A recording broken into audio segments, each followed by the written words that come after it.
요소수 품귀 대란이 대선 레이스가 한창인 정치권에도 영향을 미치고 있습니다.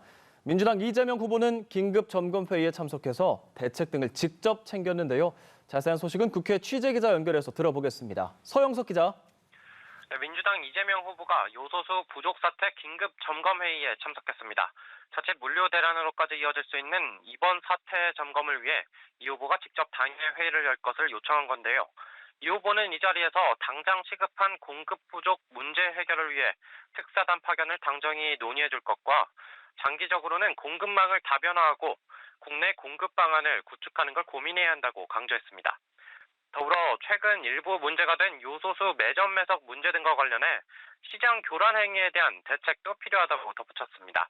당장은 외교적으로 푸는 게 급선무인데 민주당은 중국, 러시아 등과 접촉해 해법 찾기를 모색하고 있는 것으로 알려졌습니다. 한편 이 후보는 오전에는 서울 강서구에 있는 지적장애 특수학교를 찾았는데요.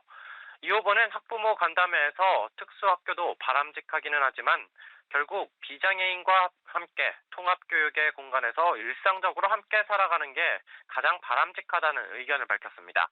여기에 더해 SNS상에선 한 청년 간병인의 비극적 살인에 대한 기사를 소개하기도 했습니다. 이 후보는 희망 잃은 청년을 구하기 위해 포퓰리즘이 필요하다면 포퓰리즘이라도 기꺼이 하겠다면서 소리 없는 사람들의 서러운 삶과도 함께하는 이재명 정부를 만들고 싶다고 의지를 밝혔습니다. 네, 국민의힘 윤석열 후보는 오늘 공식 일정을 잡지 않았죠. 이런 가운데 이제 선거대책위원회 구성에 관심이 쏠립니다. 김종인 전 비상대책위원장의 등판이 머지 않았다고요? 네, 그렇습니다. 윤석열 후보는 이준석 대표와 어제 만남에서 김종인 전 비상대책위원장이 총괄 선대위원장을 맡는 것에 공감대를 이뤘습니다. 이제 남은 건 킹메이커의 등판 시점인데요. 윤 후보와 이 대표는 이달 중 서둘러 선대위 구성을 하자는데 합의했는데 김 위원장의 출판 기념회가 오는 15일로 예정돼 있어 이 이후가 될 것으로 보입니다. 다만 김 위원장이 원톱 역할을 하는 쪽으로 선대위를 꾸릴지 아니면 중진 및 내외부 인사들에게 공동 선대위원장을 여럿 맡길지는 조금 더 지켜봐야겠습니다.